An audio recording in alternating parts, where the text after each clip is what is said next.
बख्त our को यकीन था कि कासिम एक आम लकड़हारा है। उसकी उंगलियां मशक्कत से मोटी हो चुकी होंगी और ये अंगूठी उसे कभी पूरी नहीं आएगी। बख्त आवर ने पहले खुद वो अंगूठी पहनने की कोशिश की, लेकिन अंगूठी इतनी तंग हो गई कि उसकी उंगली से खून निकलने लगा। फिर शहर के बड़े बड़े उमरा ने कोशिश की, लेकिन किसी के हाथ में वो ना आई। आखिर में कासिम की बारी आई।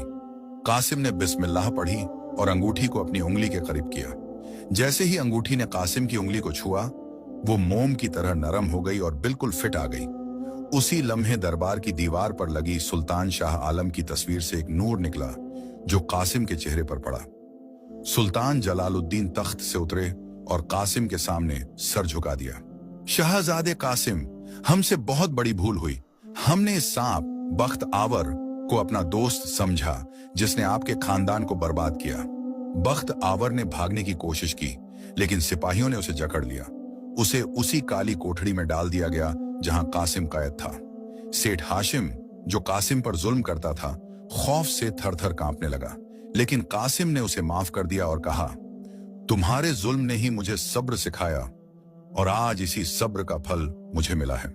कासिम को शाही लिबास पहनाया गया और उसकी ताजपोशी हुई।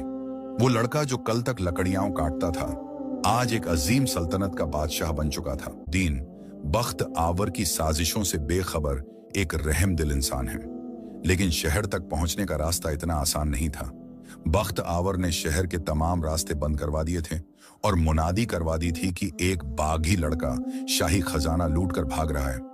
जो भी उसे देखे फौरन कत्ल कर दे। कासिम भूखा प्यासा जख्मी हालत में शहर की फसील के पास पहुंचा। वहां उसने देखा कि सेठ हाशिम, जिसके यहां वो काम करता था, सिपाहियों के साथ खड़ा उसे ही ढूंढ रहा था। कासिम ने एक गदागर का भेष बदला और मिट्टी अपने चेहरे पर मल ली। वो रेंगता हुआ शहर के मरकजी दरवाजे तक पहुंचा, लेकिन वहां बख्त आवर खुद खड़ा हर आने जाने वाले की तलाशी ले रहा था। कासिम का दिल डूबने लगा। अगर वो पकड़ा गया तो न सिर्फ उसकी जान जाएगी, बल्कि उसके बाप का वो आखिरी पैगाम और वो ताज भी हमेशा के लिए बख्त आवर के कब्जे में चला जाएगा। तभी कासिम की नजर एक जनाजे पर पड़ी जो शहर से बाहर जा रहा था। उसके दिमाग में एक खतरनाक लेकिन इकलौता रास्ता आया। उसने जनाजा ले जाने वालों से बात की और किसी तरह उन्हें राजी कर लिया। वो खुद उस ताबूत के अंदर लेट गया जिसमें मैयत रखी जानी थी। जब जनाजा बख्त आवर के सामने से गुजरा तो बख्त आवर ने उसे रोक लिया। रुको, इस ताबूत को खोलो। मुझे शक है कि वो लड़का इसी में छिपा है। कासिम की सांसें रुक गईं। उसके ऊपर कफन था और नीचे वो खुद। अगर बख्त आवर ने हाथ